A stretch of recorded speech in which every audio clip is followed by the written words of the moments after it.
cartels are getting craftier. They're obviously trying to adapt to what you're throwing at them. You're seeing this video now. They're on boats. How have you seen the coyotes and the cartels kind of reorient their business to handle what you've done?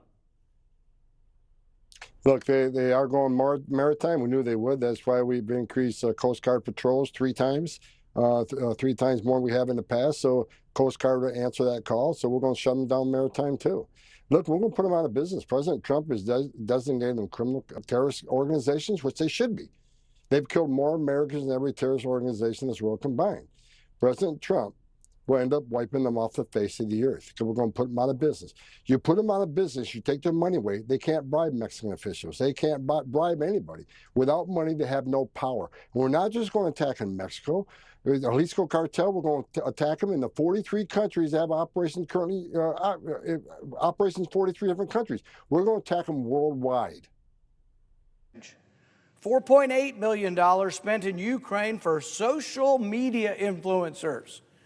While you're at it, we spent, not we, but the people who vote for this, I've voted against all of this, but the members of the Senate who voted for this spent several $100,000 sending designers in Ukraine to the fashion show in Paris. It goes on and on. How long do you think Texas has before it becomes a democratic state? It's totally up to us. We can preserve it. We can, just like with this thing I told you about America, if we do the right things and we take care of the people in our state and we give them opportunity, we give them a good education, which the state is responsible for. If we provide opportunities for their children, if we provide just freedom to go be the best you can be and not get in their way with regulations and taxes, we will be a Republican state because it doesn't matter what your skin color is. If you get a chance to be successful, you're going to vote with the people that gave it to you. I think that's right. And I'm embarrassed to say that I kind of bought, I guess intuitively, I didn't really think about it, but the idea that demographics is destiny.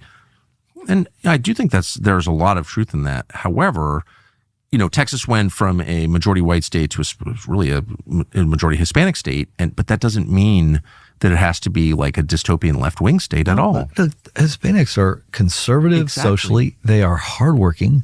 They are family people, and they want to be, and they want to be successful too. Well, but it's interesting. So that I first heard that line from Karl Rove, actually. How surprising! My next door neighbor, and he would always say, Hispanics are natural conservatives, and I would say, well, I'm from California. And that became majority Hispanic state, and it just went right off the cliff. It became, really, really dark socialist dystopian place. And I would say, so what do you make of that? What I didn't realize was it was actually the liberal whites who are the problem. I mean, that state's run by Gavin Newsom. He's not from Oaxaca. You know what I mean? Yep, He's from Marin County. And a lot of the decisions are made by people like that. And actually, Hispanics are conservative. I mean, that's real. Look at El Salvador.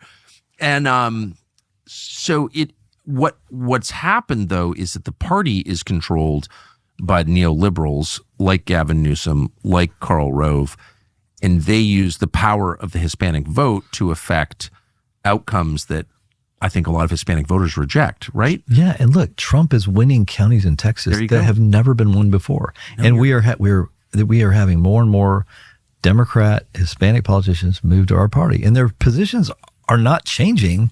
They're just realizing that the Democratic Party allowing all this illegal immigration and hurting their areas and all those types of things, they don't want that. They're leaving the machine. I guess the only thing I would say, just as an outside observer, is if the drug cartels are allowed to control the machinery of democracy in Texas, like it could become Mexico really That's fast. Why the whole DA thing that I was telling you about is so important. I remember when I was coming into the Attorney General's office. A quick update to our American friends from Orania in South Africa, specifically regarding the situation in South Africa with land expropriation and the South African government's reaction to the Trump executive order. So,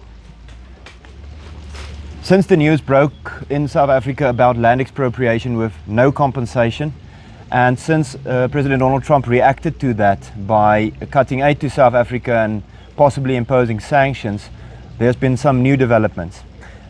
Firstly, many people thought that the ANC, in terms of their own words of the balances of power, would back down. It, however, seems like the ANC government in South Africa are rather doubling down in their commitment to take land illegally or make the process legal to steal land from farmers and other people to use it for both the government and to satisfy their voter base. So a few days ago, the Freedom Front Plus, specifically Dr. Wynand Boshoff, made public a committee, portfolio committee in government that are now pushing for a new bill to be signed into an act before the end of this year. This new bill would propose that land would be distributed based on the demographic realities of South Africa, meaning that the larger the specific demographic, the more land they should own. Not only this, the government is also proposing a system where every title deed of every plot in South Africa is audited based on the race of the owner of that title deed, which is insanity. So this is in no means information that the government is trying to hide. Much rather, they are quite public. In no uncertain terms, they claimed that this is regarded as part of the freedom struggle that was left unfinished in 1994. Bit context about this: when Afrikaners laid down the power in South Africa, it was negotiated that they will keep access to land in terms of legal title deeds and ownership, and they will keep access to their own schools. These were the two pillars of the change in South Africa. Neither of these are being honored by the ANC government. In no uncertain terms, they said that demographics must play the primary role in this redistribution of land. Trying to balance everything, including economic realities, on demographics is really insane. It was a trend in universities in South Africa when university students needed to reflect the demographics of South Africa, not on merit, but reflecting the broader demographics of South Africa. It's also a reality in sports, where people are denied access to sports teams, not based on merit, but based on the demographics of South Africa. This has never worked in the past. Orania's answer to this remains the same. Help us here. Help us by applying pressure to the government, not pushing through this total unfathomable and idiotic laws, but help us also by recognizing territory for Afrikaners. That's the only sustainable way forward. Thank you very much.